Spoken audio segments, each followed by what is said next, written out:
Assalamu alaikum. Good evening to all of you out there from all parts of the world, whether in the United Kingdom, United States, South Africa, Asia, America, whichever part of the world.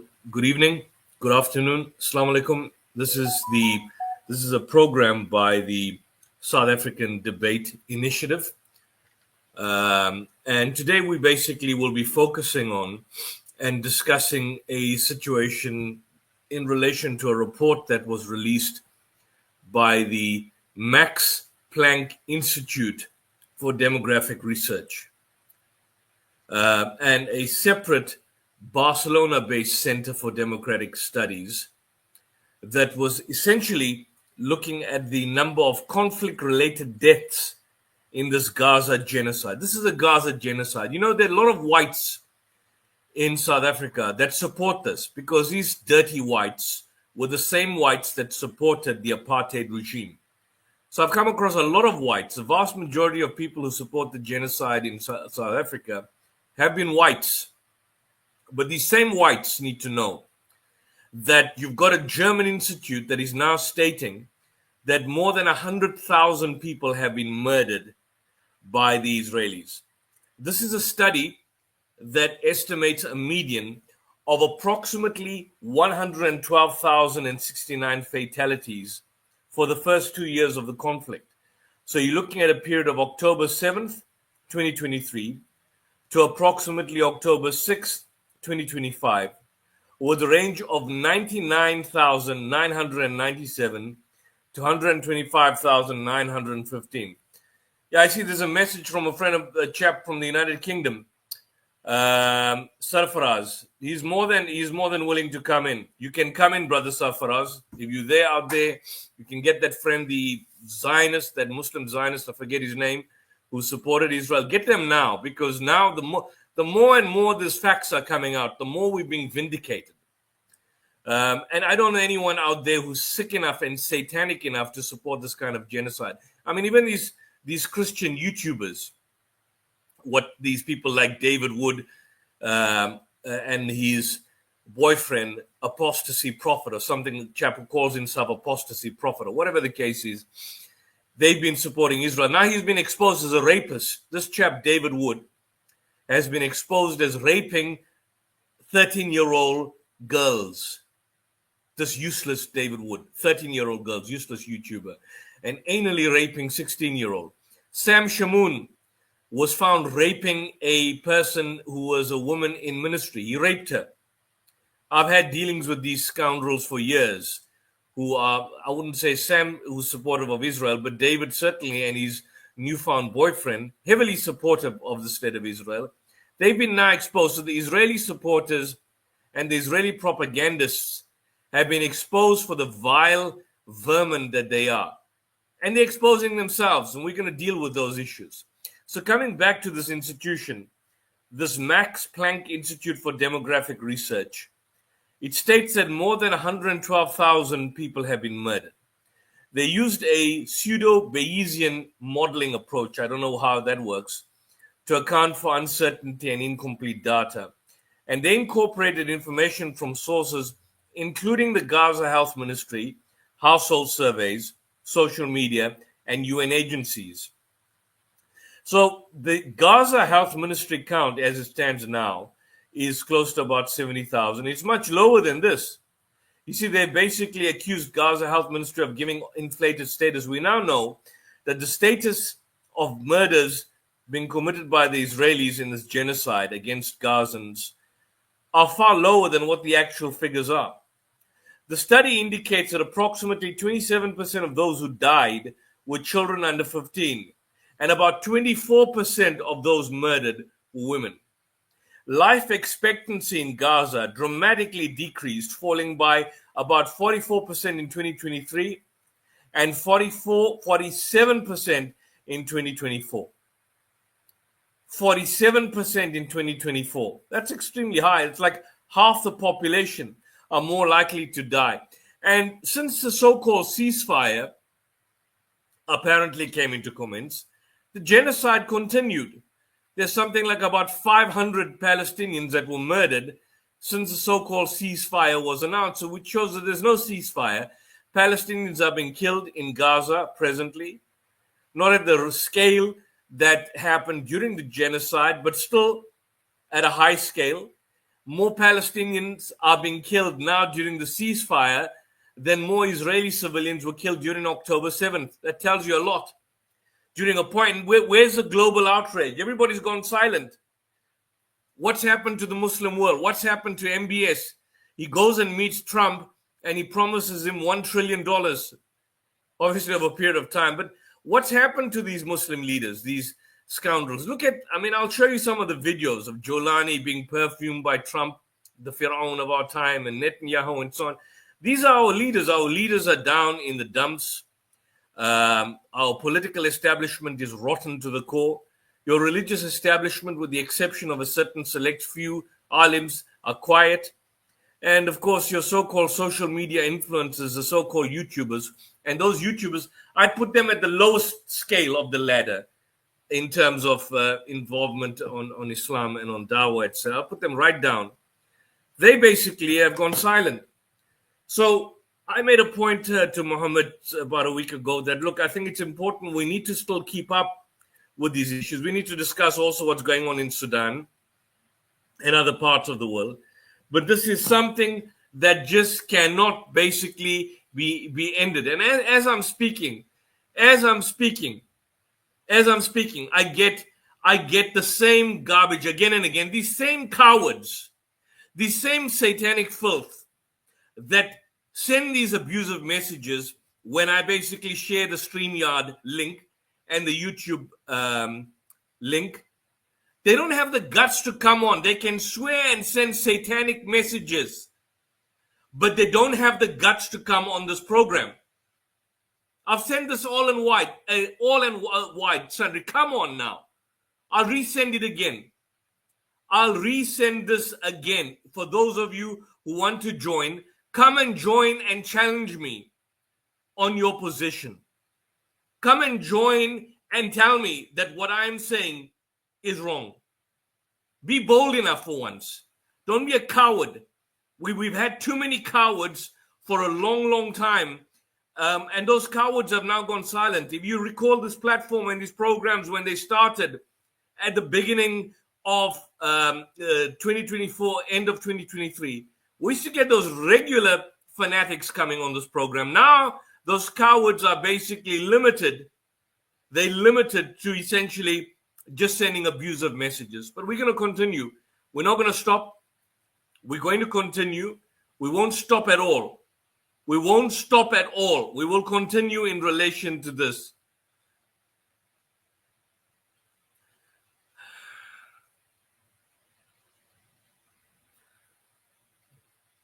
This is the kind of evil that you are dealing with.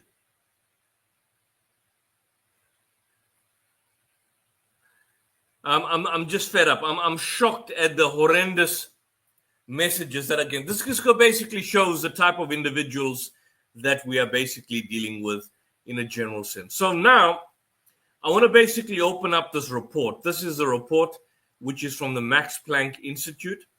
I'm going to share this with you. Let me share the screen. Here we are. This is a screen. Mohammed, if you can share this on your side. I know you backstage. Let me share this here. And I'm going to expand this. So what you've got here is a Max Planck Institute, which did research. Gaza study reveals unprecedented losses of life and life expectancy. A study by the Max Planck Institute for Demographic Research and the Center for Demographic Studies examined the effects of the conflict in Gaza on mortality.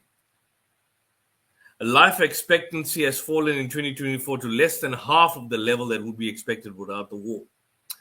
A research team investigated the impact of the conflict in Gaza on mortality. They estimate that 78,000 were killed between October 7th, 2023 and December 31st, 2023.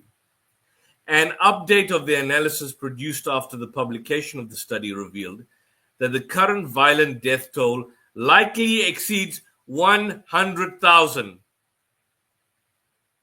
More than 100,000. It's a genocide. It's clearly a genocide.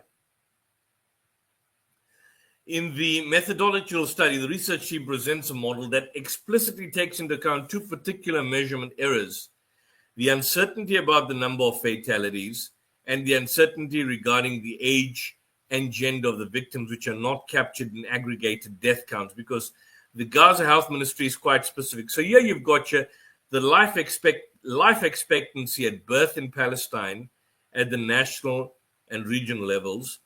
And you look at the figures: 2012, 14, 16, 20, 22, 24. Look at the figures.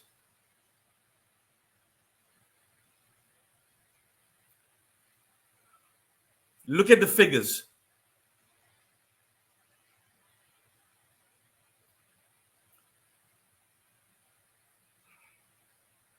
This is the kind of filth that we basically are dealing with. By the Israeli filth causes this rubbish.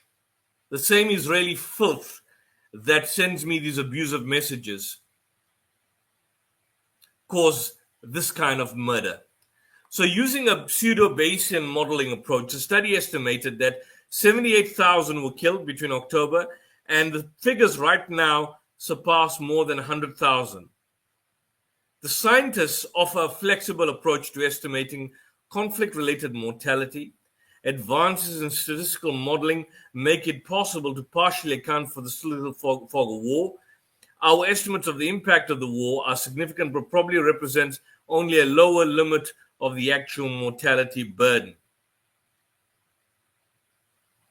And this is the figures that you essentially. So there's this is a summary of the actual publication, but just note that this is a German outlet, and this German outlet is now saying that the number of Gazans that were mass murdered by the Israelis during the genocide and presently have now exceeded a figure of 100,000. Get this facts and share it. Share it with everybody. Share it with as many people as you can basically speak to and see. The other newspaper reports that say the same thing. This is another newspaper report. It's got far more graphic pictures in terms of what is really happening on the ground. If you look at what's happening, we can share this. This is from the Turkish website, AA Anadolu. Over 100,000 people died in Gaza. Top German Research Institute reports. And look at this below. Look at this. Look at this. Can you see this image? Well, what is this? What is this? Human shields? Is that what they were doing? They were going after tunnels. The tunnels are still intact. Look at this. You know, I keep on making analogies to a program or a series that they used to show called The Walking Dead,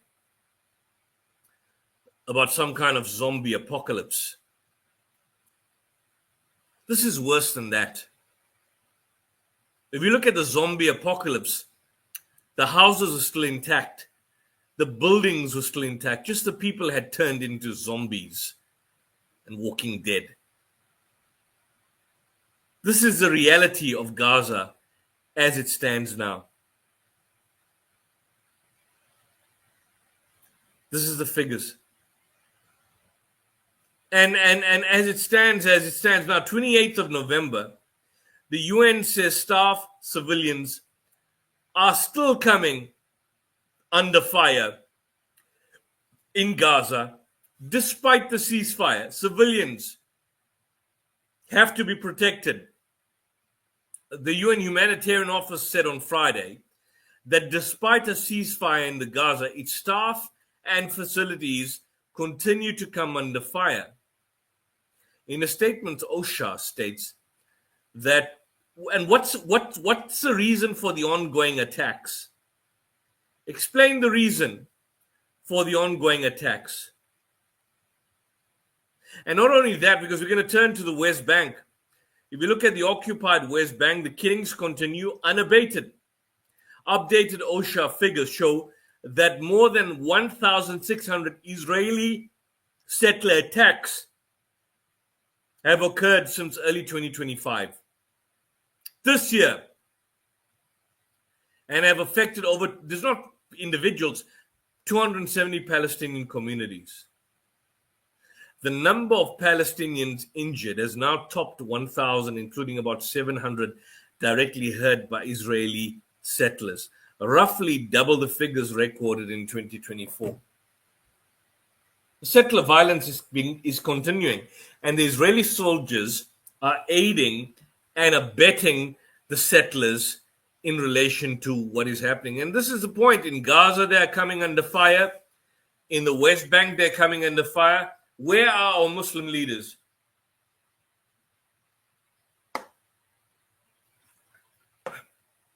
Where are our alims? Where are our social media influencers? Where are they? You see, if you've got multiple subscriptions, you shouldn't be worried about algorithms. That should be because you've got your fan base that will support you. So why don't you discuss this? Why don't you go through any of this? Why is it that you choose to focus on irrelevant personal issues between each other? Social media influencers attacking each other. Why? I mean, you don't even attack those Islamophobe YouTubers out there like Wood and Shamoon, who are basically now conceded to be rapists and child abusers. I mean, I'll say it openly. Come and sue me, David Wood. You raped a 13-year-old girl. You raped 13-year-old girls. This is according to what you stated. You anally raped a 15-year-old repeatedly. And you were smug about it when you basically were boasting on those channels. Now, these Dawa influencers, why is it that you don't spend any time discussing or exposing these individuals? You expose your own kind. Why don't you spend any time discussing what's going on presently as we talk, as the killing is happening and continuing? Why is it that right now Israel is detaining dozens of Palestinians every week? This is latest news. Look at the dates, 29th of November. Israel detains dozens of Palestinians every week in occupied West Bank. They're subjected to field interrogations and torture.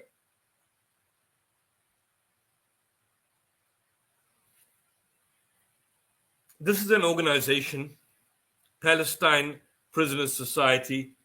They state that we document that during the latest operation launched on November 26, 162 Palestinians were detained in Tubas alone. The field interrogations involve severe beatings, provocations, and threats, and that soldiers destroy belongings and steal money during home raids. And as it stands now, the Israeli army has forcibly displaced more than 42,000 Palestinians from refugee camps in Jenin and Tulkarem, destroying them. It goes to these areas and it destroys the houses of the Palestinians. It destroys the houses and then it takes it over for these Israeli settlers. And it ensures that these particular Palestinians are left utterly homeless. It destroys their houses, takes over the land. So it allows settlers to come in. When the Palestinians resist, the Israeli soldiers come and shoot them dead. And then it steals their homes. It steals their homes. Can you see that? It steals their home. Again, UN committee warns of organized, widespread ill treatment in Israel's actions since October 2023. This was a finding of the UN Committee Against Torture that was basically highlighting what was going on at this Day Teman prison camp, where Israeli soldiers were stating that they have the right to rape. This is part of their culture. It's just maybe they got it from the Bible. They got it from Numbers 31, verse 17, and 1 Samuel chapter 15, verse 3. and the book of Deuteronomy chapter 20, which allows you to rape and slaughter and maim people whom the Lord your God gives you as an inheritance, those from the outside furthest regions and those near you. Those that the Lord your God gives you for an inheritance, you slaughter everybody. Those from distant lands, you slaughter the men, but you take their women as sex slaves and you rape them, and you take their children as your slaves and you rape them as well. That's what the Bible says. If you're going to challenge it, then we can deal with it. Come and challenge me on what I said. But this is what you see being committed by the Israelis: rape and murder. So this was a UN Committee Against Torture on Friday. It released a report, and it especially spoke that these are not, you see, one of the problems people assume is that these are aberrations, that there may be just somebody that is a rogue soldier or a rogue official that is engaging in such particular actions or activities. But you now have a situation where there is a de facto state policy of organized and widespread torture and ill treatment. And this has gravely intensified since 7th of October 2023. The committee called on Israel to establish an independent, impartial, effective ad hoc advisory commission. That won't happen. To examine allegations of torture, ill treatment, and prosecute those responsible, including superior officers. That won't happen again. Again, the figures that it gives here are the Gaza figures. I told you the Max Planck Institute gives a higher figure.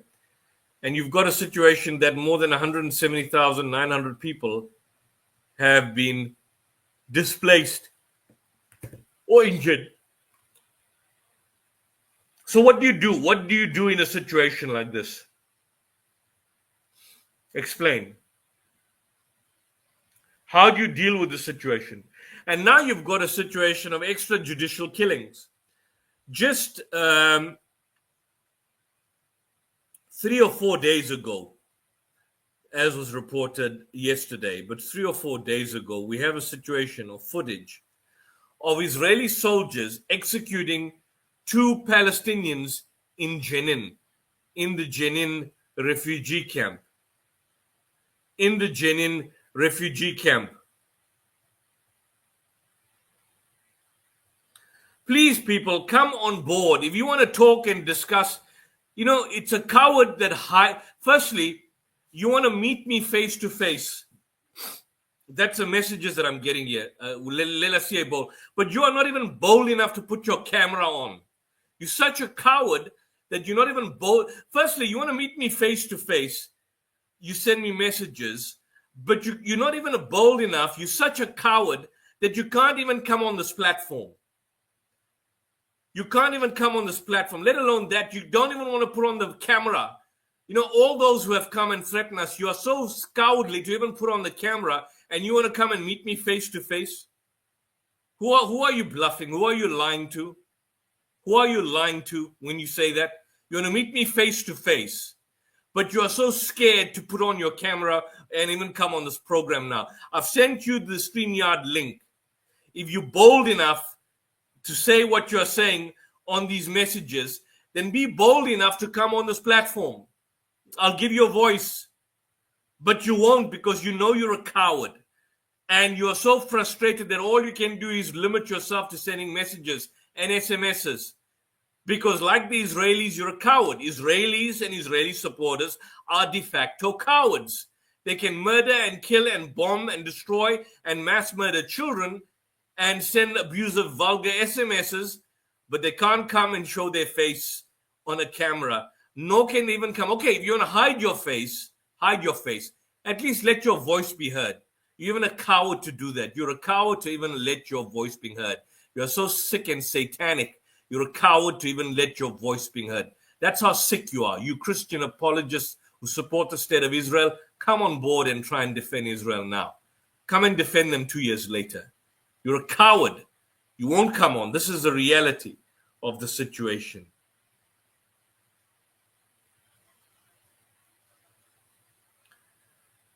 This is what we're dealing with. We deal with sick people, and you can send death threats. You can send as many things as you want to. You see, we don't boast like these missionaries who lie that Muslims send them death threats. We don't boast. But come on board. That UK guy, I deleted your message, so I even forgot what your name is. Come. We're waiting. But now coming to the situation here, this is what is happening. I want to share something now in relation to what transpired about a few days ago. This was in Jenin. Mohammed, just share this as I show this to you here. This was captured by Mondoways. You can share this. Outrage after footage of Israeli soldiers executing 2 Palestinians in Jenin goes viral. The killing of there were 2 unarmed Palestinians. We don't know who they were or what they were doing. They were in the city of Jenin. They were in the refugee camp of Jenin, and then we saw them lifting up their hands. I think showing a white flag, but lifting up their hands and lifting up their vests to show they've got no suicide vests or anything like that. And then they lay on the ground, meaning they were totally surrendered to the soldiers. They then appeared to be directed by the soldiers to go back inside the garage, where one of the troops then goes and murders him. I see they've identified the people there. I don't know, at the time of when I was listening to his reports, we don't know who these individuals now were. Now, these victims have been identified as Muntasir Billah Abdullah and Yusuf Asasa. One is 26, meaning 10 years ago he would have been 16, a child. And a further 10 years ago, in 2005, he would have been 6. And Yusuf Asa, youngsters. He's a youngster, 26. The Palestinian Ministry has called this an extrajudicial killing. But people like the satanic Ben Gvir has stated that these people must die because they are terrorists. So here's it. This is what we've got here. Here was the footage. Let me show the footage here. Here's the footage. You see the guy, he's lifting his shirt. They're lifting their hands up. They're lifting their hands up. Now they're on the ground. Now they're on their knees. Now he's kicking. Can you see that? Can you see the Israeli soldiers kicking him whilst in his defensive position? There's the other guy. They're defenseless, no weapons, nothing. Then this guy here, the one here, shoots them both dead.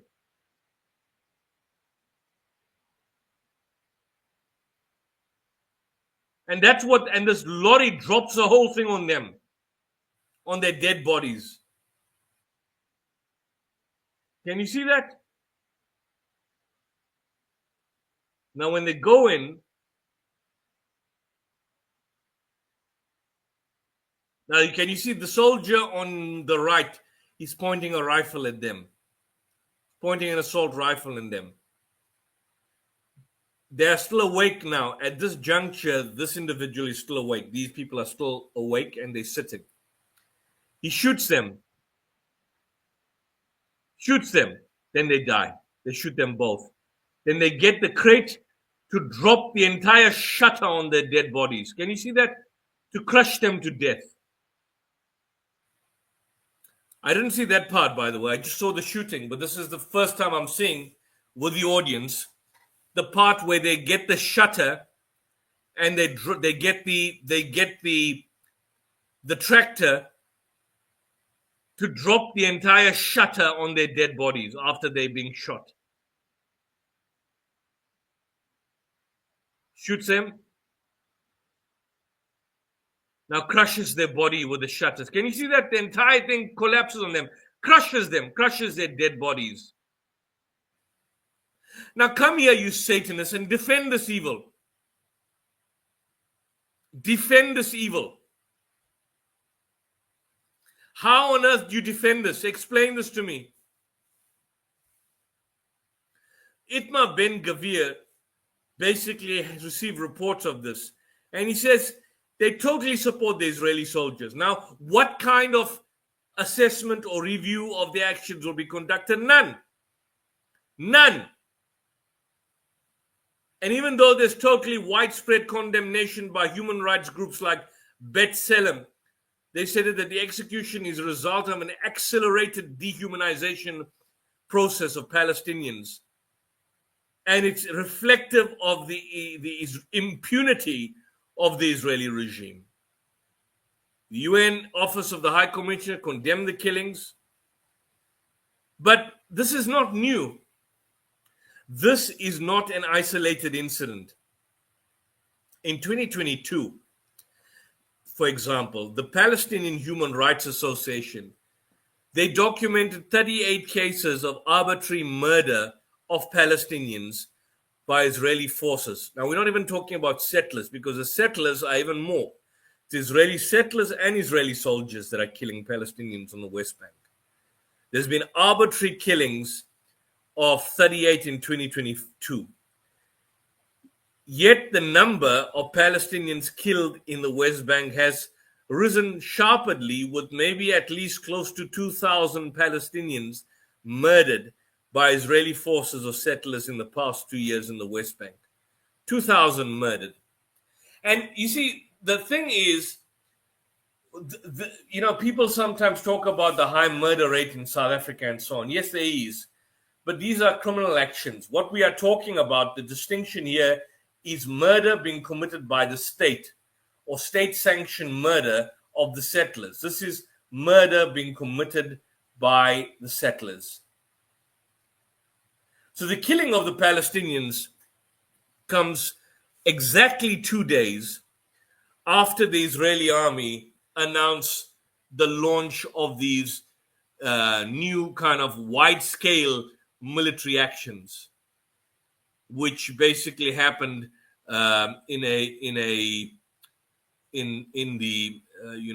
which basically commenced in the refugee camps of Tulkarem, which basically commenced in Jenin and all these other areas. And the main aim certainly is basically to get rid of the Palestinians. To get rid of the Palestinians. Get rid of them and destroy them in total. Destroy them in total. In fact, Jenin and the adjacent refugee camps have been the center of Israeli military raids since late 2021. And now you've got movements like which we should support, like the Jenin Brigade,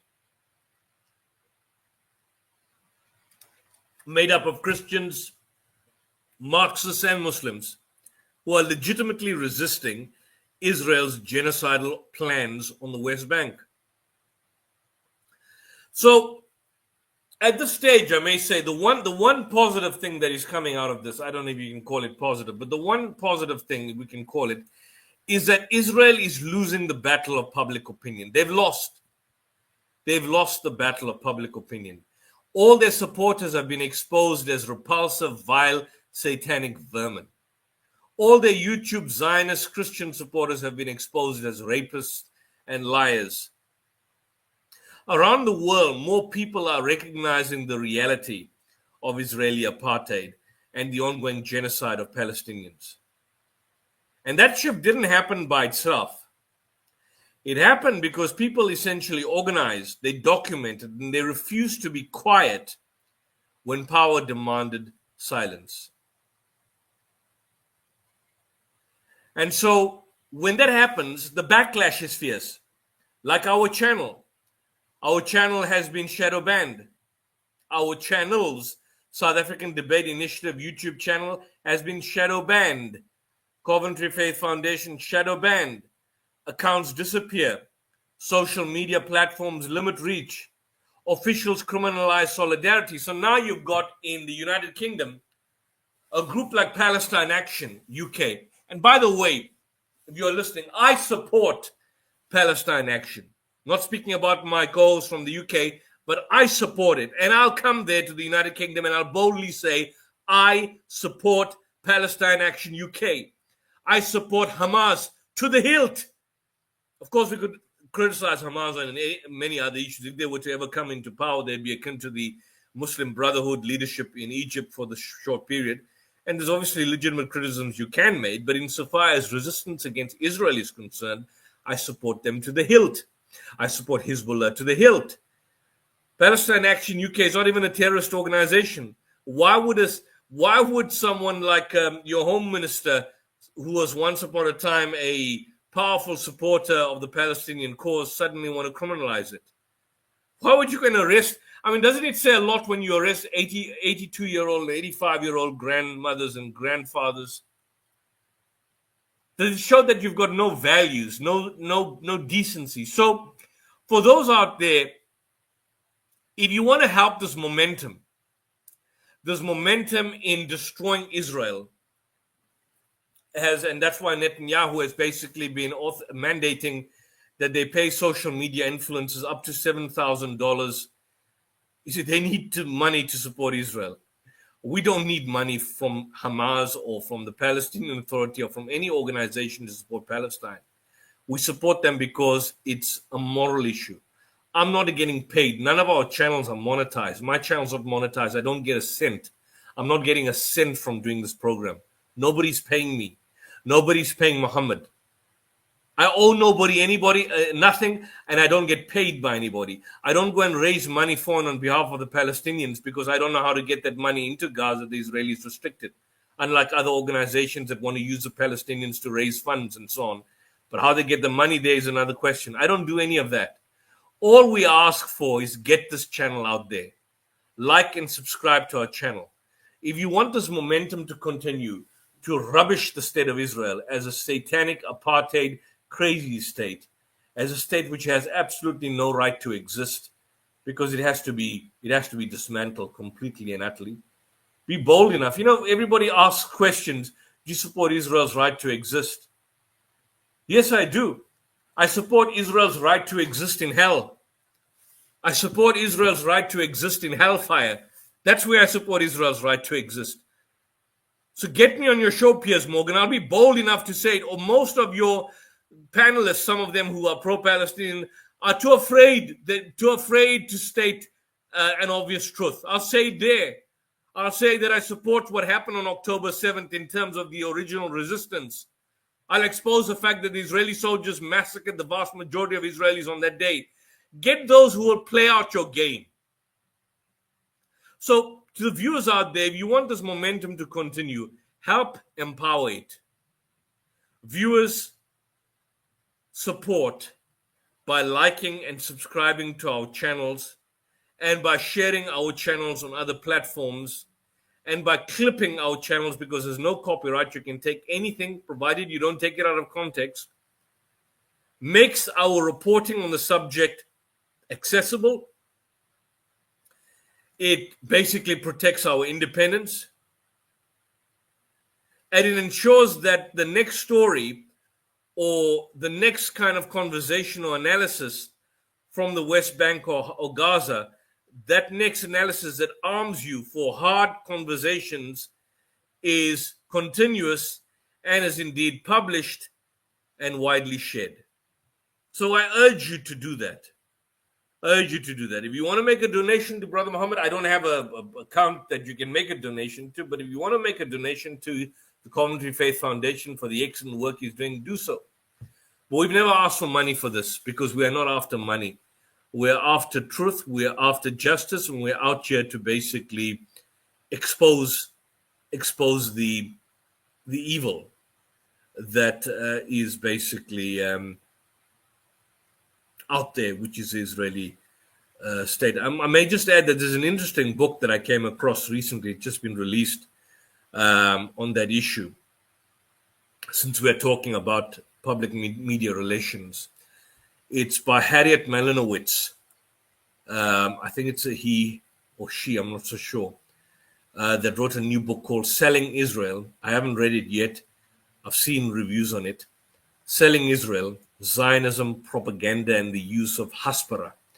It basically reveals how Israeli propaganda and public relations promoted Zionism whilst concealing the oppression of the Palestinians and the dispossession of Palestinian lands. And, essentially what this book does is that not only systematically examines them, but dives into how the Hasbara, globally enacted by the Israeli government, has been continuing for promoting the fallacy that the Israelis are indeed victims, which they're not, for the past 78 years.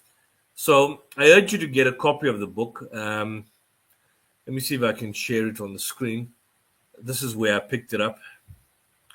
I'm going to try and share this. I've never seen this publishing company before, but I assume you can probably get it on Amazon as well. I must just make sure of it, but I'd like a copy of this book here. Here's it here. Can you see it, Mohammed? Please share the screen. From Interlink Publishing. It gives you the opportunity to pay. That's my card, by the way. I don't have the amount right now to buy it, but I may get it. It's by Harriet Malinowitz. Harriet Malinowitz.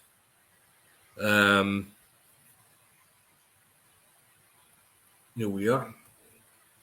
Selling Israel, Zionism, Propaganda, and the Uses of Hasbara. Professor of English specializing in writing, rhetoric, and Palestine studies. Selling Israel is an essential read for anyone seeking to understand the deep-rooted propaganda strategies behind one of the world's most contested conflicts. That's it there. Zionism, propaganda, and the use of Hasbara, that's Israeli propaganda. So those who want that book, try and get a copy of it if you want. Probably it's something that I would recommend. I still have to read it to see how good it is. But from the reviews that I've seen, it appears to be fairly decent. It's a new book. I would like to read it. But this is something for those of you to essentially purchase. So before I end this this segment on the section here on the killing, I just want to lastly play this Sky News report on the West Bank shooting, which just shows the graphic nature of it. And in fact, even the BBC and Sky News seem to have given analysis on what transpired on this particular aspect. Let me just see if I can see this and share this with the rest of you here. I'm just going to share my screen again.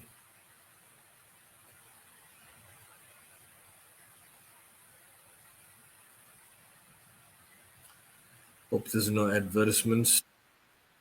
And let ClickUp AI Note Taker do it for you. It allows you to focus on your meetings, not. Now, footage has emerged which shows Israeli forces killing 2 Palestinian men in the West Bank after they appeared to surrender. The men are seen leaving a building and lying on the ground in front of Israeli forces in the northern city of Jenin.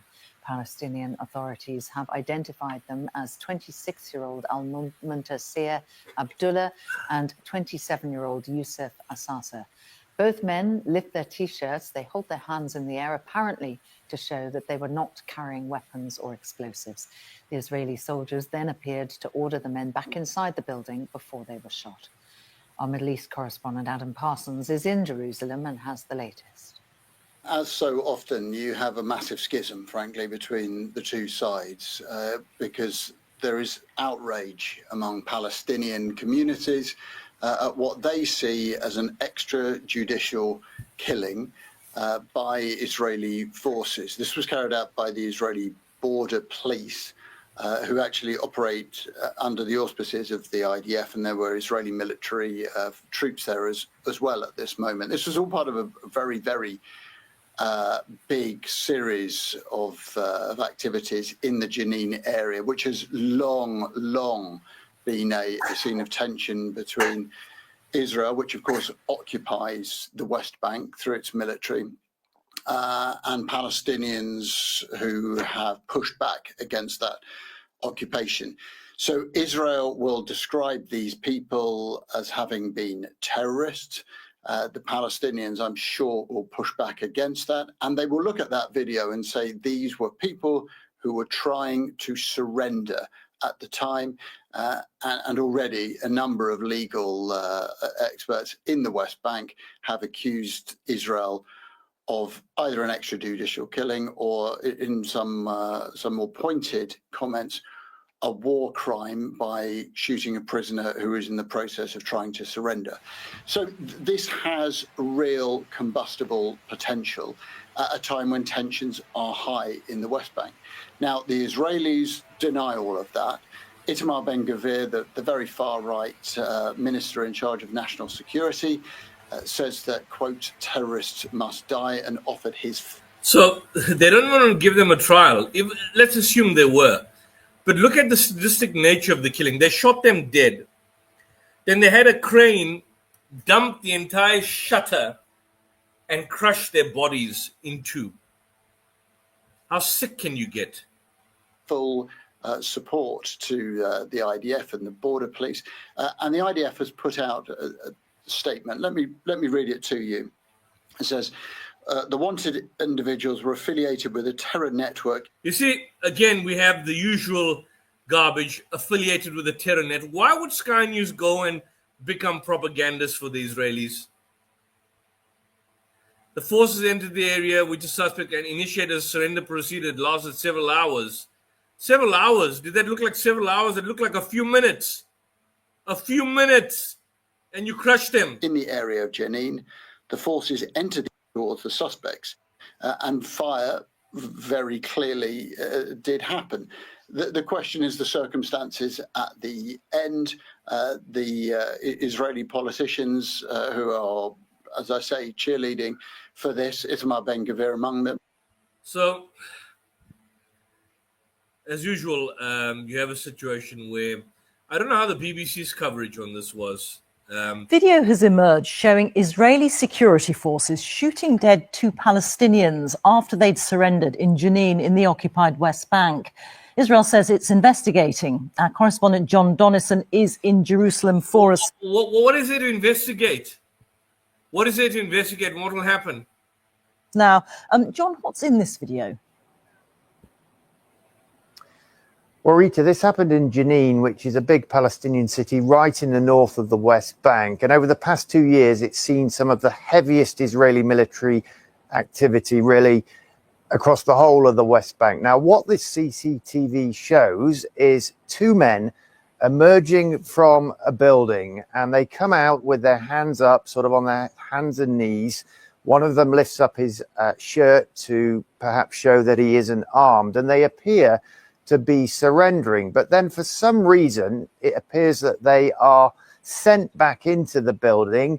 They crawl back in, and then we're going to lose the pictures at this moment, because this is a moment where the Israeli soldiers appear to open fire and shoot them dead at point blank range. Now, the Palestinian ambassador to the United Kingdom has called these summary executions.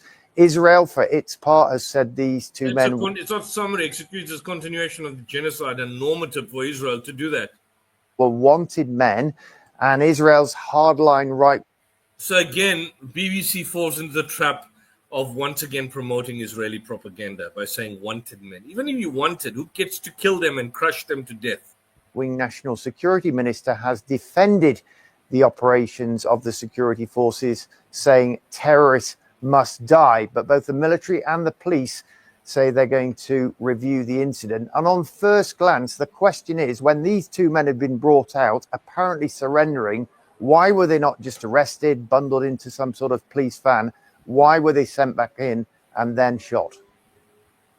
John Donnison. So that's basically the BBC. So the Western media, but even when something is so graphic and so obscene in its particular nature, you have a situation where the Western media will always inevitably try and find some sort of excuse for its particular actions. I wonder if those of you who are familiar as it stands right now, because we're going to move on to the latest report by the Special Rapporteur on the situation of human rights. And it is this particular, I think there was a report on the legal analysis of the conduct of Israel in Gaza pursuant to the Convention on the Prevention and Punishment of the Crime of Genocide. That was on the 16th of September, 2025. And then I've got another report in October 2025, which essentially is also being produced and presented by Francesca Albanese. I have mentioned that I wanted to get Francesca for this program. I haven't reached out to her. So let's just hope that will happen, if it's even possible, before the end of the year. Before we close this program, if there are no other guests to come on, I want to share this report on the Gaza genocide being a collective crime. And this was a report published in October 2025, just about a month ago from now. Agenda item 72C, the situation of the human rights in Palestine. And so this was a special report by Francesca, where she starts off by saying that the ongoing genocide is a collective crime sustained by the complicity of third states, like the United States and others, that have enabled long-standing systematic violations of international law by Israel, framed by colonial narratives that dehumanize the Palestinians, and so on and so forth. And then she basically starts off, without the direct participation, aid, and assistance of other states, the prolonged unlawful Israeli occupation would not have been sustained. That's a reality. You've got the military support, the financial support of the United Kingdom, the United States, and the unwillingness to hold Israel accountable has essentially enabled Israel to embed its regime of settler colonial apartheid with more colonies, home demolitions, and loss and erasure of Palestinian life. In light of this complicity, this report demonstrates that the ongoing genocide of the Palestinians must be understood as an internationally enabled crime. Well said. Many states, but primarily Western ones, have facilitated, legitimized, and eventually normalized genocidal campaign perpetrated by Israel. By portraying Palestinian civilians as human shields and the broader onslaught in Gaza as a battle of civilization against barbarism, they have reproduced the Israeli distortions of international law and colonial tropes, essentially seeking to justify their own complicity in genocide. And then it goes on, it lays down how this report was in fact developed. And of course, the legal framework in relation to what international law in fact imposes on various states to bring an end to the settler colonial violation that is happening in mass scale. But there was an interesting point that I had seen in this particular report.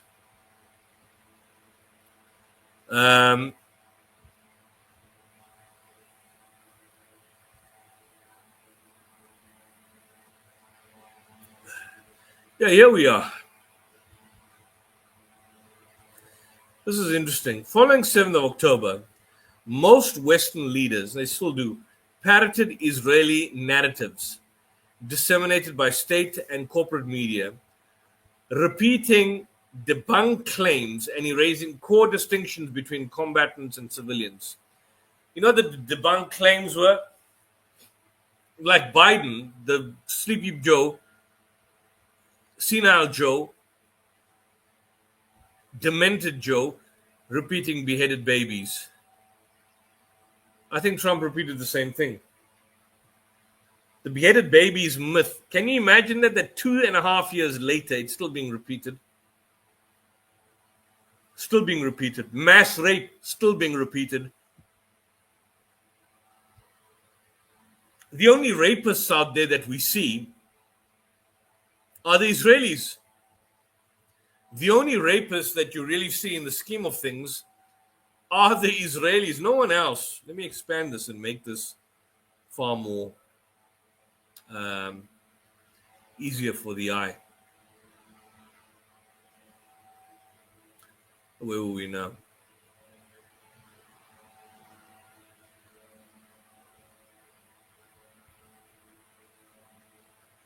Yeah, we're here. So essentially,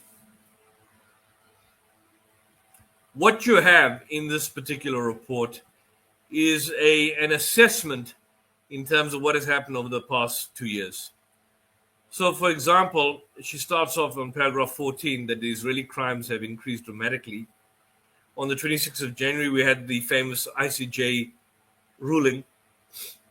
In May 2024, the court had issued further provisional measures. And the ICC prosecutor had sought arrest warrants against Netanyahu and Gallant.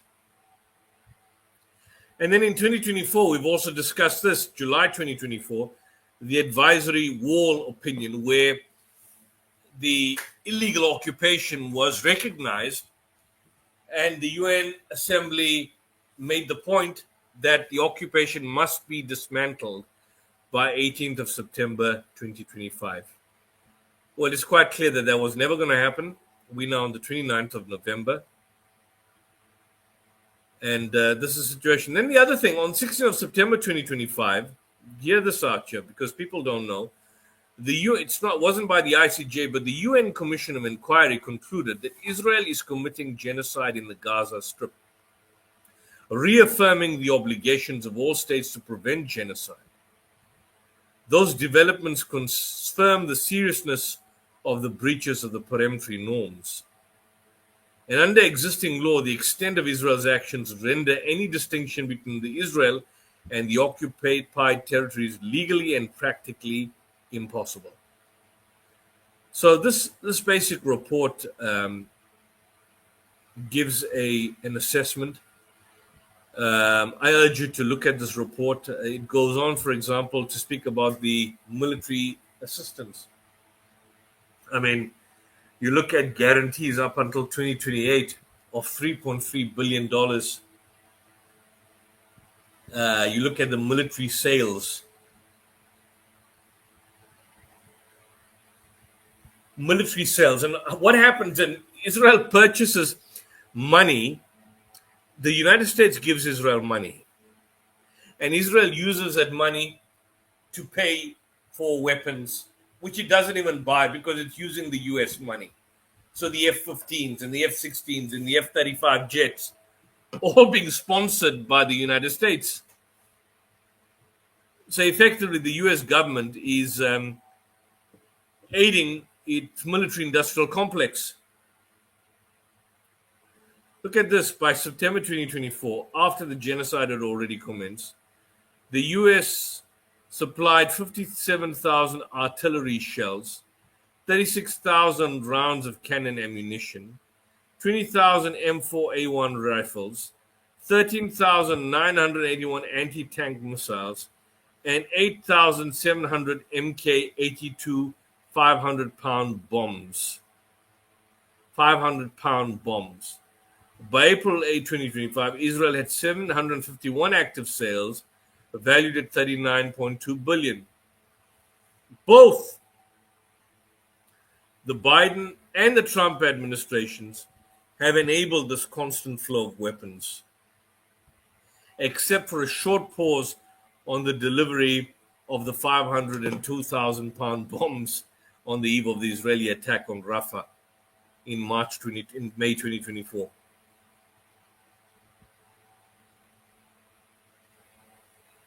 And that stopped in July, because after July, they started giving them 500-pound bombs. And in January 2025, they started giving them 2,000-pound bombs. So there was only a hiatus for a small time. And your country in Europe, Germany, has been the second largest exporter to Israel during the genocide. Imagine that. And again, we see once again the weaponization of the Holocaust. Once again, weaponization of the Holocaust. Your country, Mohammed, the United Kingdom, they played a key role. And that's what Palestine Action UK did when they put graffitis at some of these arms manufacturing companies. I mean, they were basically making a point, that's not an act of terrorism. Kind of law states that that's terrorism when there's some kind of civil disobedience. But you can charge them for malicious damage to property. How is that terrorism? How is that terrorism?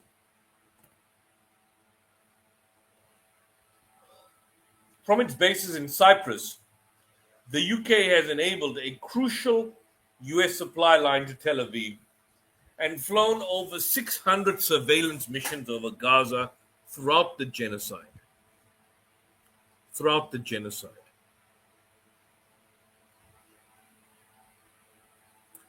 States frequently deployed two arguments to justify arms. Such arms are said to be either defensive or non-lethal. Rubbish! 2,000-pound bombs, defensive or non-lethal? Is that what it is? Are these 2,000-pound bombs defensive? So every time Israel is bombing Gaza and killing children, that's defensive?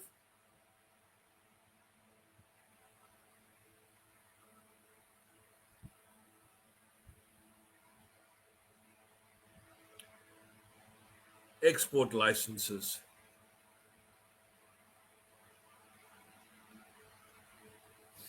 I never knew this, that I assume it should have happened. Thousands of citizens from the United States, Russia, France, Ukraine have served in the Israeli military. Why is there no prosecution? Are UK citizens allowed to participate in foreign wars for a foreign country? So how come these UK girls and boys that go to the IDF are never prosecuted? What your organization should do in the UK is that find them out and engage in a private prosecution of these individuals. We have the same thing, South African white Jews going to Israel to participate there.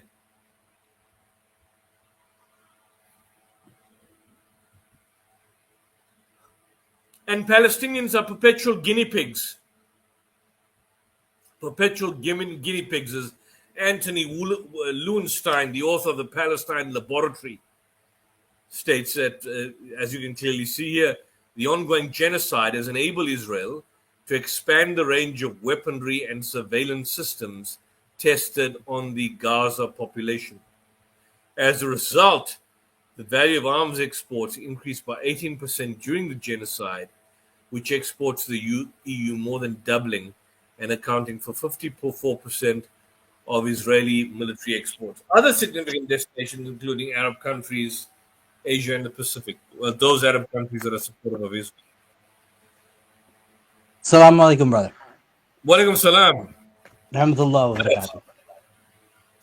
Anam, how are you, Anam? I'm doing pretty good, all things considered. I haven't spoken to you since the ceasefire, or like before the ceasefire.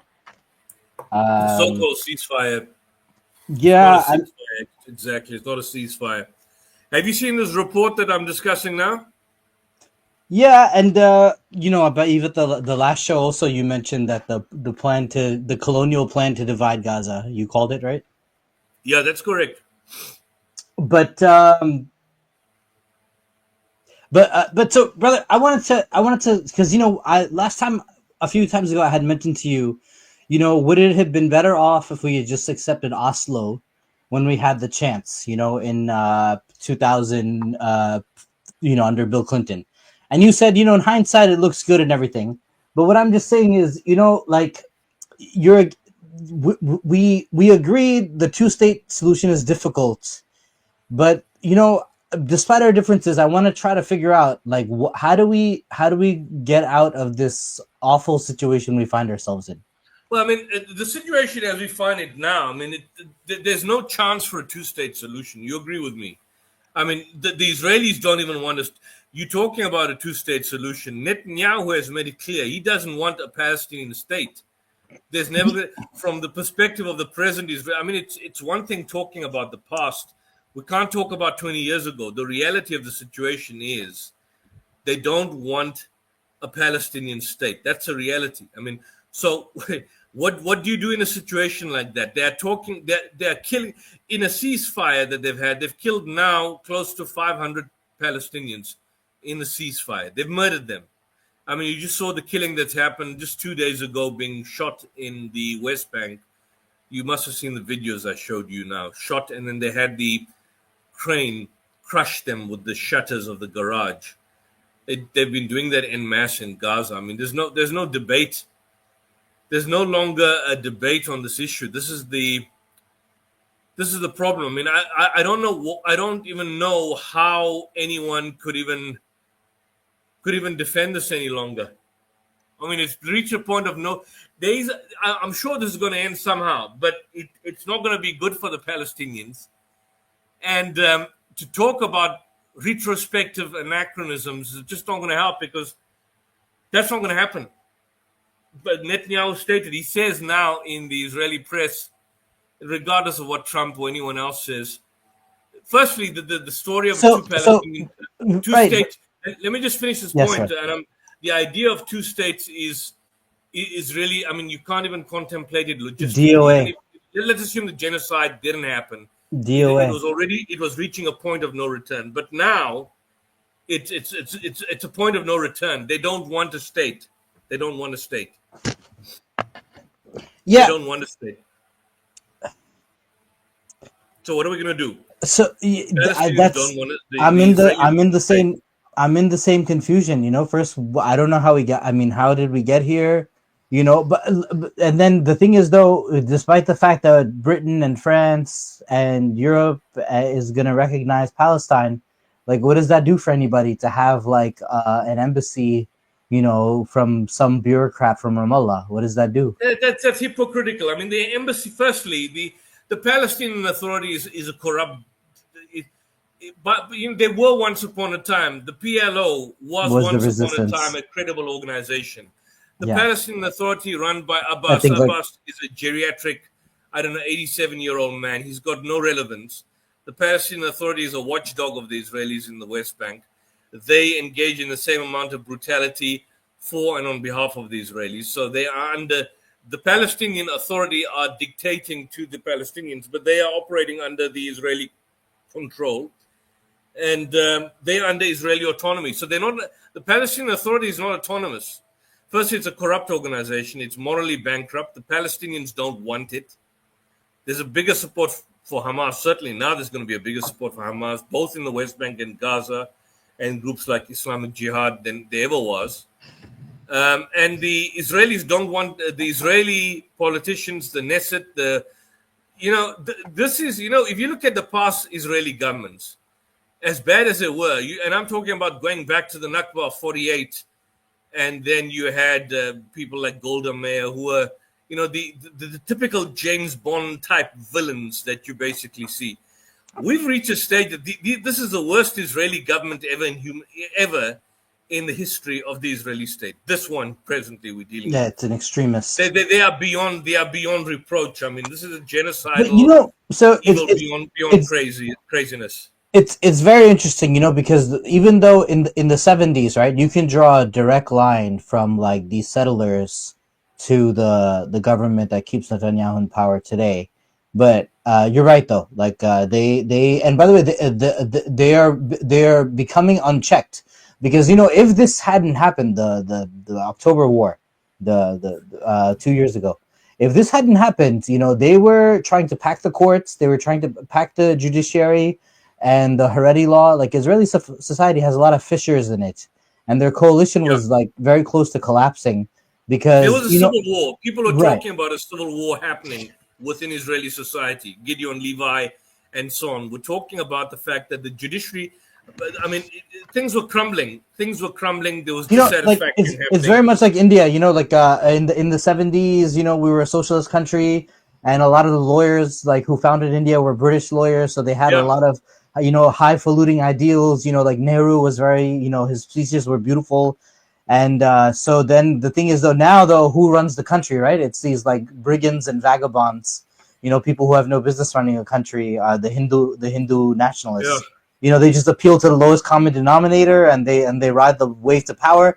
At least Congress, you know, like I remember, you know, like there's an idea that because Muslims are such an important minority in India, you know, they would like even in 2003 we had Manmohan Singh, who was a Congress prime minister. You know, he said Muslims should get the first fruits of the country, right? There was an idea that being the largest minority, you should give them quotas and special access to take advantage, you know, to help them out of the poverty that Muslims in Bihar and major states, you know, find themselves in. So, you know, like India had a lot of like good ideals at its founding, and now it sours somehow. You know, like you can't, you know, I mean, I hate to say it, but you know, the British lawyers, Gandhi, Nehru, and yourself, you know, so but the British educated lawyers, I'm right? not. I'm not in that level of. I'm not in the caliber of some of the lawyers and individuals you mentioned. But I Yeah. just want to ask you this question because this report basically makes 2 points. You know, it's one thing, and I enjoy speaking to you, but I want to ask you, what do we do when a report speaks about the nexus? Because okay, we have a state, a satanic state, which is just out of control completely.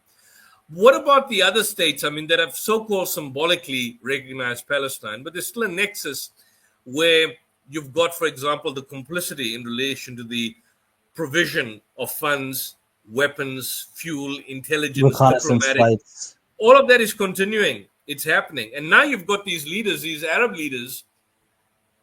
I don't know whether it's a strategy, whether, you know, if you look at the meeting with MBS and the meeting between Jolani and Trump just a And month or two ago, where yeah, he yeah. sprayed with perfume. I mean, and spoken down in a condescending manner. I mean, what's happening with our leadership in the Muslim world?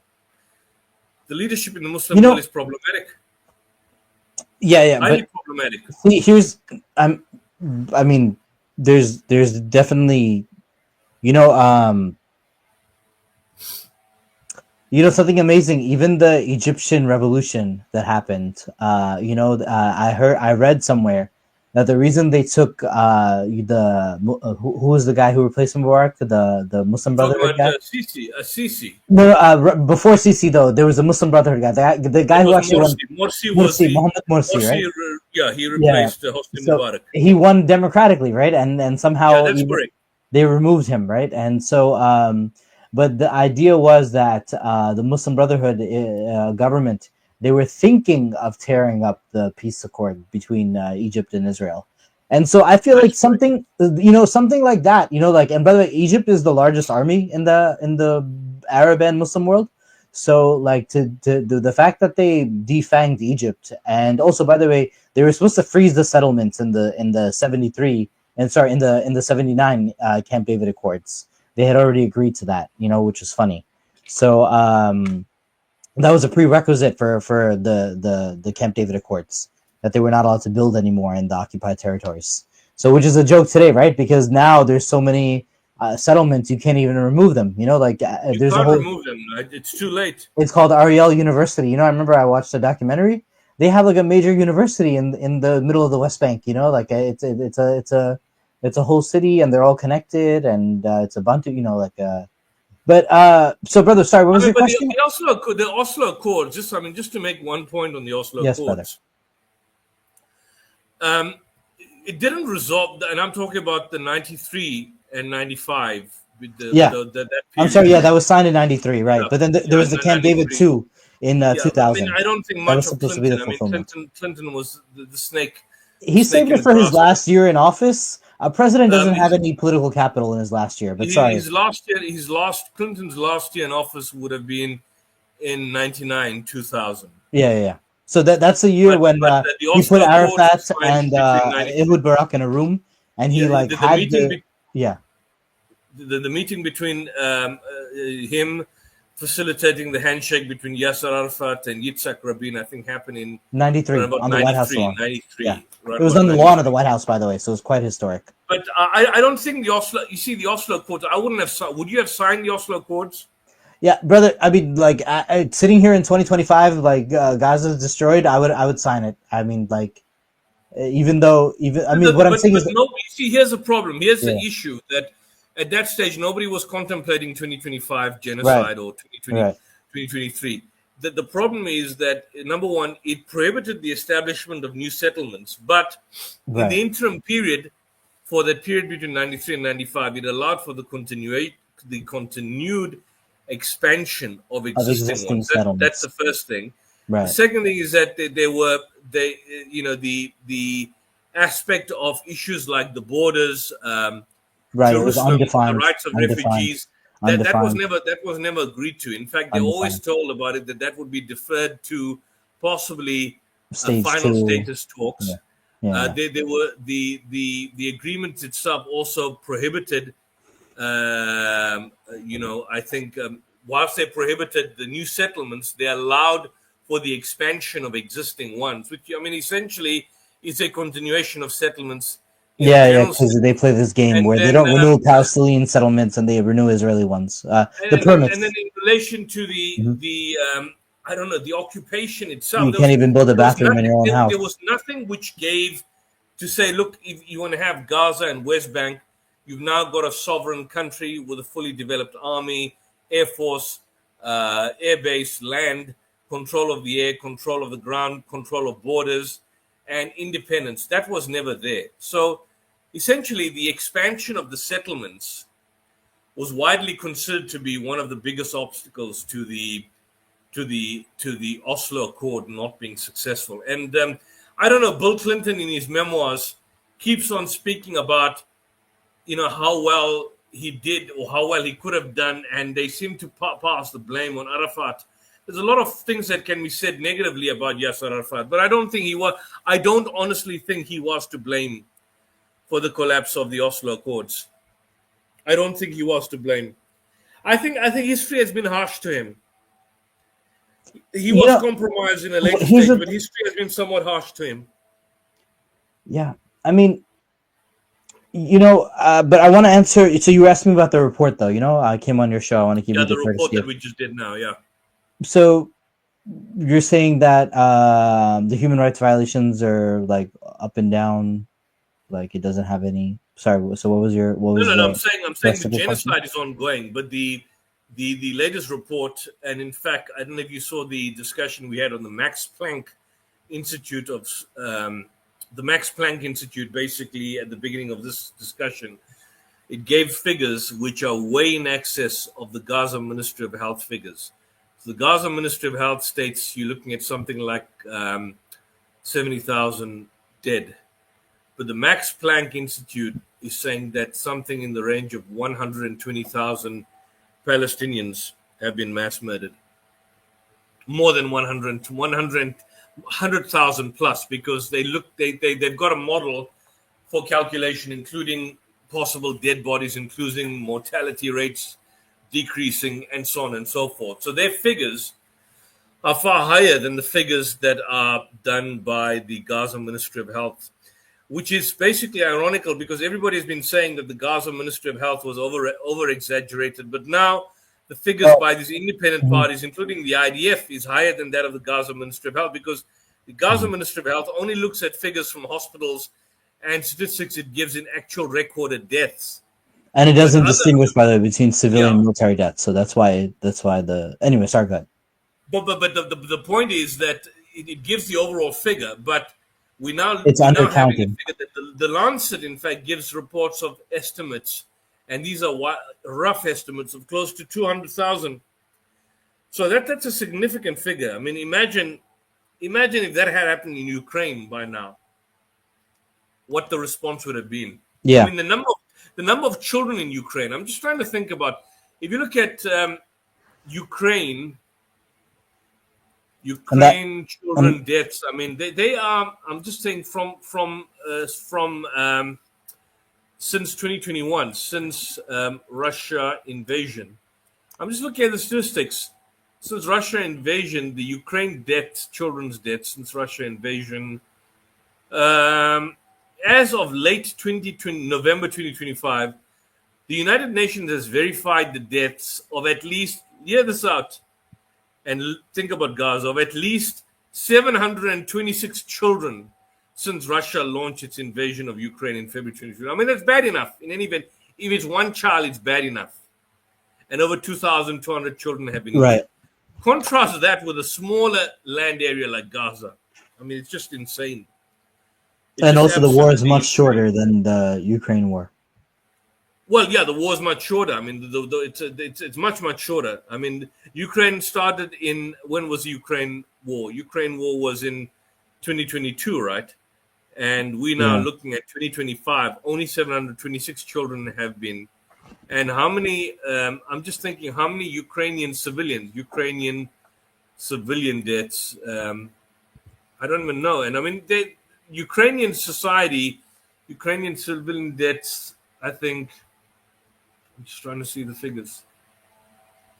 Yeah, as of late 2025, the officer of the United Nations High Commissioner for Human Rights has verified at least 14,534 civilian deaths since the full-scale invasion of Ukraine in February 2022. Now, it could be higher, but I mean, the point I'm trying to say is just look at the stark comparison between the two and the double standards and hypocritical responses of the United States and the UK government to what was happening in the UK, particularly from the far right and the MAGA movement, although there's a split in the MAGA movement now.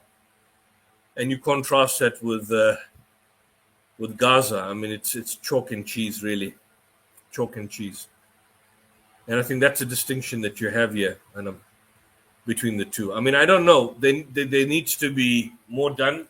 I was seeing something. What is this video that I wanted to share with you now that you're here?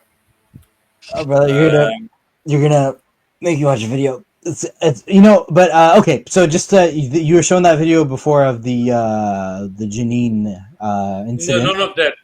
No, I got you. But I wanted to say, while there's videos, there's another video of Hamas like pretending to hide the body of a hostage, and then they say, "Oh, we found it," and the drone is recording. No, it. I saw that. And then they hand it over. So I'm saying, both sides are really experts at propaganda here. There's a lot of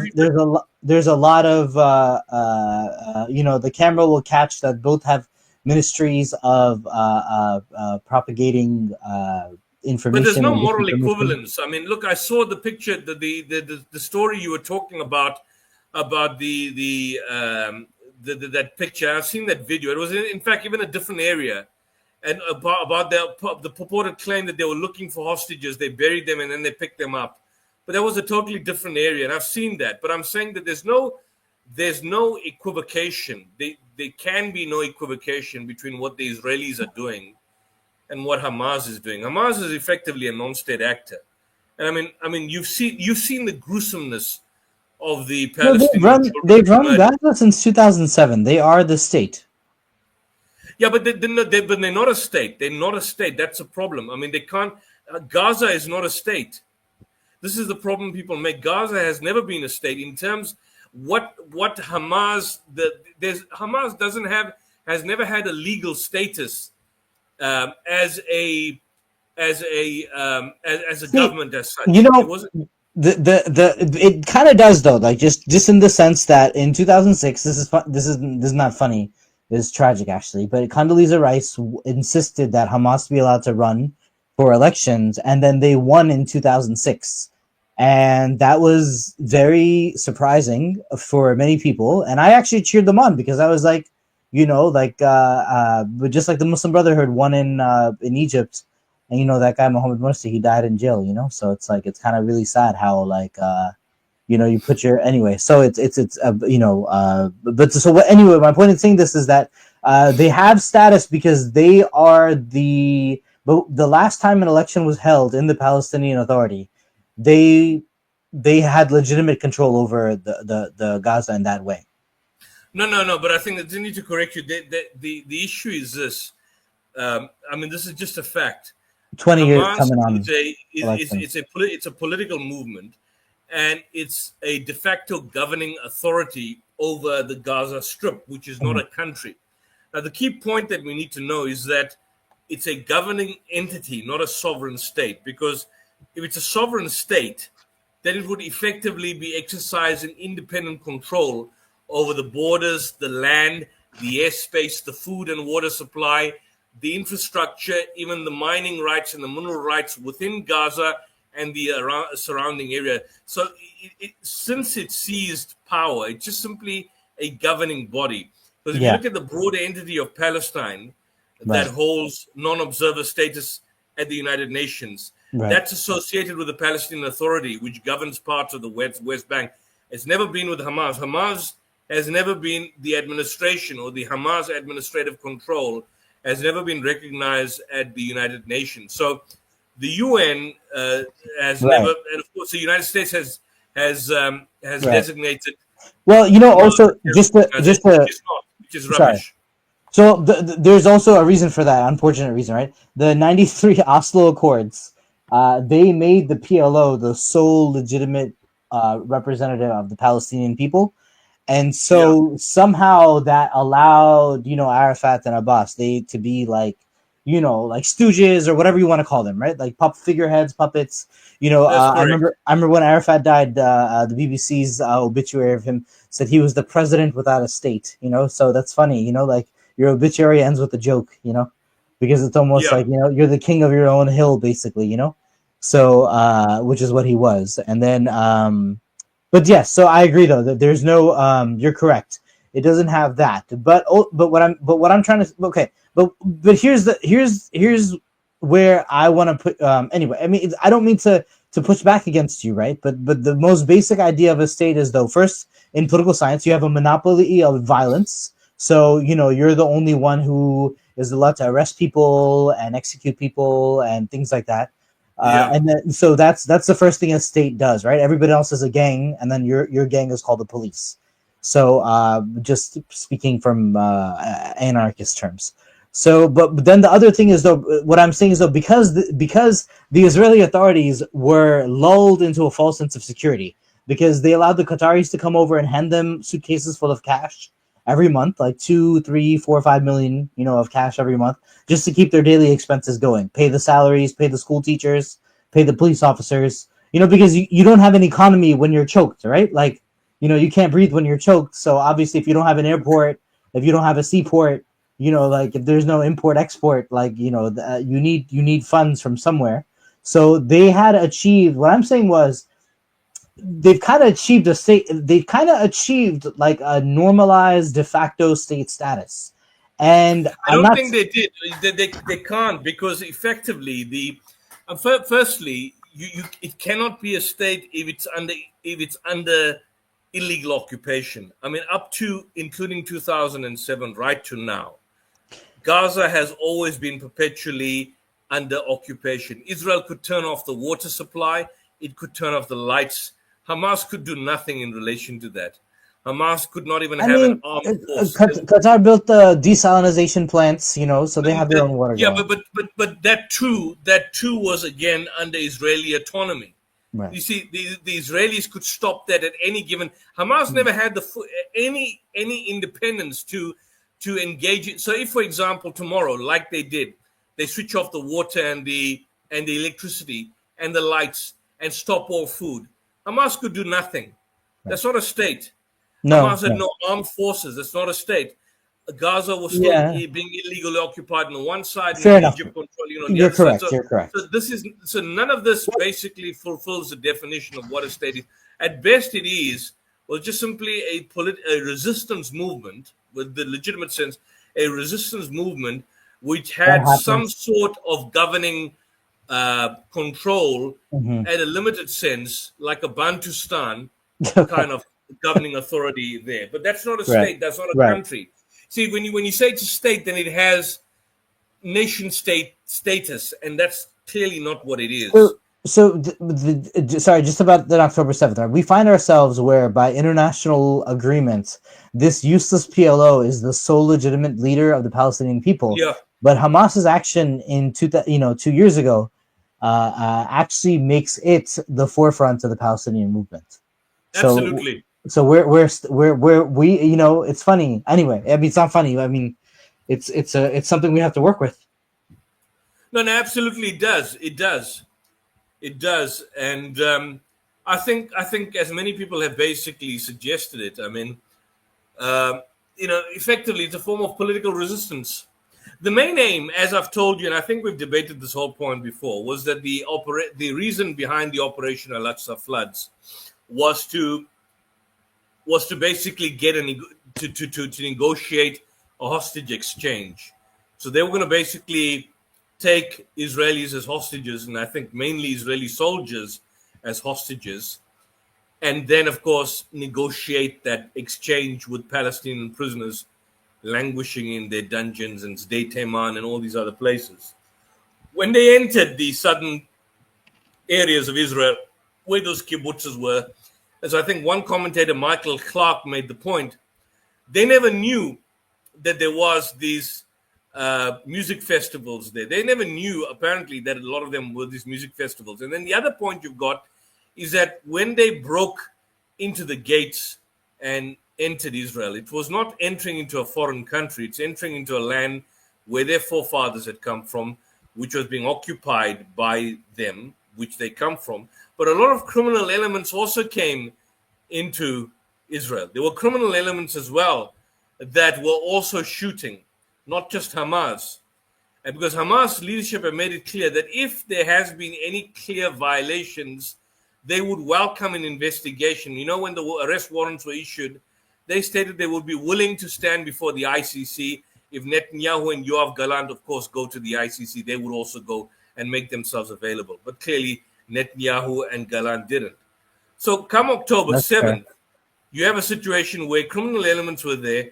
And, of course, the well-known Hannibal Directive. Now, of course, the figures are much higher because Israeli media has long since blown open those convoys of destroyed vehicles by the Israeli Defense Force. I mean, that's not even a debate in Israeli society amongst the Israelis who themselves have been exposed by their own media. It's still only a debate in the Western media, in Western society. So now you still have people talking about, guys like, what's his name?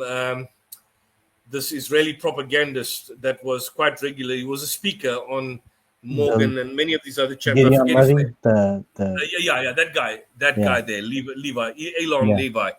Still speaks about beheaded babies and mass rapes and all of that. And I mean, that's been long debunked, but it still serves, and people still believe it. Trump still believes it. Trump still promotes that. Morgan still speaks about mass rape. He knows that he was wrong on the beheaded babies, but he talks about mass rape when it's quite clear none of that happened, or at least not on the scale that it had. And if assuming there was crimes committed, there were also criminal elements that entered Israel, and I mean gangs. I mean now of course, that we've got gangs. You've got gangs in Gaza that have been backed by the Israelis, the Abu Shahab ISIS gang. Why would Israel back ISIS, Anam? Why would they back ISIS? Why would they support ISIS? Because it's Avigdor Lieberman, this right-wing fanatic from the Ehud Barak era, who's opposed to Netanyahu, and made the claim that Netanyahu is backing ISIS in Israel. Why? I mean, in Gaza. Why would they do that? So it's clearly it's got nothing to do with terrorism. It's got everything to do with control, with divide. I mean, just like this Trump, I don't know if you've seen, it's getting pretty late here, but I don't know if you've seen this international lawyer from the United States, Craig Mokhiber. Are you familiar with Craig Mokhiber? No. It's a pity I don't have your email. I'd like to send you his piece and analysis that he did. I think leave your email in the, because I still don't have your email for some reason. Leave your email in the message box, and there's some interesting developments and material that I'd like to forward you. But just leave it in the chat itself. But essentially, what he's saying that even the Trump plan that has been proposed in relation to the so-called 20-point plan, where Palestinians have absolutely no say, just nothing. It's just like kind of a neo-colonial relic, where other people are dictating to and deciding the lives of people on land that they have stolen and taken away. I mean, you couldn't make them up. It's like somebody comes to your house, puts you in the toilet, and then subdivides your house and say, look, this person will now stay here. That person will do this. You can only come out of the toilet at 2:00. You can't go to the kitchen because there's a yellow line we're going to put there. You can't enter the lounge. If you walk, whether it's your child walking or infant walking, they'll be shot dead. That's essentially what you've got. So why should anyone even accept that? Why you can't negotiate your liberation? I mean, when it happens, like in the South African context, I see the results of that every day of my life 30 years later. Things are not in the best of positions in South Africa, politically speaking. It could have been better had things been done differently. But no oppressor will negotiate with the oppressed to liberate you. No oppressor does that. That's a de facto rule of the principle of tyranny, that the tyrant will not de facto negotiate with that individual that he tyrannizes or oppresses to give up that oppression. It never happens. It's never happened historically. It's never happened in the 20th century. It's not going to happen today. I don't know. There has been one thing that has happened, and you'll probably agree, that the propaganda that we used to hear, and you probably are familiar with the Israeli talking points from the mid-2000s and the late 90s, was very powerful. It was very powerful once upon a time. That power is no longer there. That power in the mainstream media has totally collapsed. The traditional mainstream media power, and those traditional stations that are trying to, even the BBC and some of them have turned on Israel somewhat, to a certain extent. Although they try and present the Israeli position and the Israeli narrative, they've turned, they've changed. So there's a global shift in world opinion, which has become, like a trickle and has now basically become a flood. That has changed now drastically, and I think for the rest of its living memory, how long it lasts in the future, everybody, the entire world, when you talk about genocide, it will be associating Israel with the word genocide. That's just the reality of the situation. And I think if there's one positive thing that comes out of there, evil is on display. The one distinguishing thing between Israel and the Nazis, which I always make the point, is that, well, certainly we never had social media back then, but the Nazis were not boasting that they are putting the Jews in the concentration camps. They never boasted. They never promoted it to the world. There was, of course, propaganda against the Jews prior to the commencement of the Holocaust and what happened in World War II. But it was only after the Allied forces entered Auschwitz and Dachau that they discovered for the first time the death camps. Same thing in Cambodia. I don't think Pol Pot, for example, went and promoted the idea that year zero, the silent death of Cambodia, is something that they were advertising and promoting to the world. This was discovered by reporters and journalists like John Pilger and so on that, exposed what was happening in Cambodia. The only exception to this are the Israelis. They broadcast their crimes in broad daylight. They broadcast it in broad daylight. So that's a distinction that you've got. That's the reality of the situation. Yeah. I know also, usually because it's late for you, we usually wrap up. But I wanted to, if I could, respond to a few points. So the first thing, I'll do a tangent. It's something I remember there was even a video game I played back in 2005, Metal Gear Solid. It talked about the danger of privatized armies and robotic armies. And now we live in AI, and we have Palantir and Microsoft, complicit. in this, and it's very interesting. You know, like you covered the Where's Daddy software. So in your prior streams where they're able to hunt down, you know, Hamas leaders when they're having dinner with their families. Yeah. So, you know, like, but for me, the crazy thing will be, right, because, you know, like, you know, Hannah Arendt, you know, and other political science and political philosophers, especially post Europe World War II, they discuss like the banality of evil, and they also discuss how mechanisms for colonization or or like occupation and like dehumanizing people become more and more like banal, which is like ordinary, right? You're not horrified by it. So my thing is, you know, if this continues, right, because we have no optimism on the horizon, you know, we're gonna have like AI soldiers policing Gaza, and like AI's, you know, facial recognition software means if your face or my face looks 90% or 99% like, you know, someone that they're looking for, you know, the robot's going to pull the trigger, and there's no, like, you know, you can't prosecute a robot, right? So it's just going to be like, you know, like, in other words, there's going to be parts of the... That's happening. And if you look at even Sinwar was killed by a drone. Right. It's happening now. They filmed his last moments, like he was hours bleeding out, and the drone was like hovering around, I think, for his last moments. So you're right. You know, I agree. So, and this is how you police a whole, you know, like territory of people, and it's very dystopian, right? Like, I mean, you know, like District 9 was a movie about South Africa and how we. So, you know, like the dehumanization of people with technology is going to become like ordinary, or like, you know, in other words, it's going to become like, you know, like the same. And, you know, like people in the first world, we're going to get drones delivering our tacos, you know? So it's going to be like, oh, I get my Amazon delivery in 2 hours, you know, and, you know, I get my Pizza Hut in 2 hours. So it's going to be nothing but convenience for us.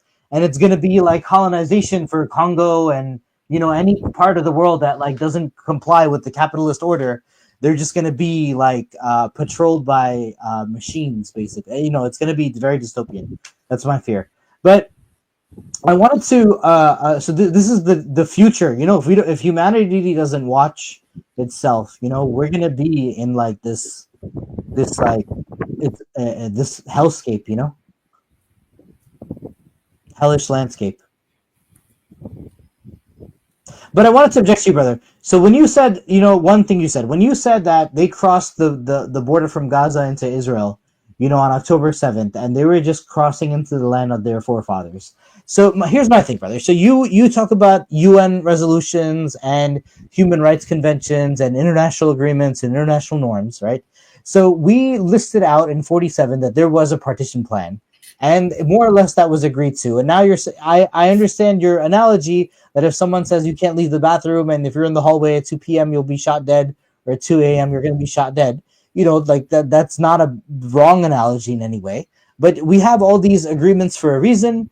And I think, you know, even now, like, you know, here's my dream, right? Because I painted this hellish landscape, right? I think that's enough to depress everybody and say, what kind of future are we living in? Where like if you and me live in a nice part of the world, brother Muhammad, we live in a nice part of the world, you know, like we get Amazon deliveries, you know, and you know, our life is nothing but more convenience because of technology. And then there's the part of the world that is somehow, you know, living under the gun of the imperialist rulers, you know. And so I feel, you know, if we like remove, like, let's say Netanyahu says, I don't believe in a two-state solution, and the U.S. president somehow gets him removed, then we can release Marwan Barghouti, right? And right now Israel says, you know, he has blood on his hands. But at this point, you know, like Netanyahu has an ICJ warrant. Like, you know, like you said, the defense minister has an ICJ warrant. Everybody has blood on their hands at this point. We can somehow lead to some kind of technocratic agreement, and there's a unity government between the PLO and Hamas. And do you think it would be high time for, like, you know, just we live on our side, they live on their side? Would you be optimistic about that? I don't know. I mean, Gaza's been totally demolished. Yeah. What is left of Gaza? What are they left So with? the current plan, like, is, I don't know if you covered it. I didn't watch your last show. I've seen that there was a live on the stream. yellow side of the line. But the current plan is highly problematic. Highly They're going to problematic. rebuild like half of Gaza. They want. Who's going to rebuild it? Who's Yeah. going to rebuild it? This is the point. Yeah. Who's going to rebuild Gaza? Right. Unless they've got, if Trump and Kushner and all these guys rebuild it, I mean, Well, it takes they're 30 also years to going to use it. rebuild They're going something, to privatize it. They're going to privatize it. It's not going to be. It's not going to be for the Palestinians. I mean, right now you've seen the planes that are being.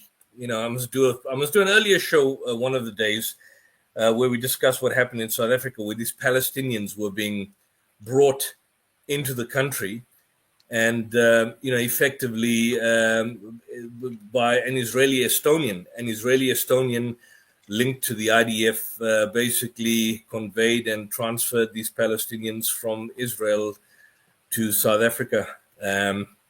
But let's do a show on this. Let's do an earlier show on this when I'm far more fresh. Thank you for having me. And basically, we've always wanted to have a setup. What I would suggest one day is let's just have a setup where you have a series of issues and then we explore them, but probably at a much more earlier time. Maybe even during the course of this week, we could probably do that.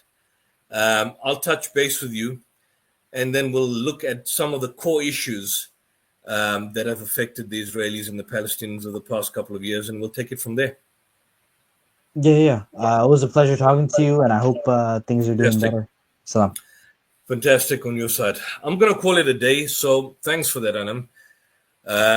And so basically, it's pretty late here. I've had a number of challenges. Brother Muhammad will tell you I still have challenges on my side.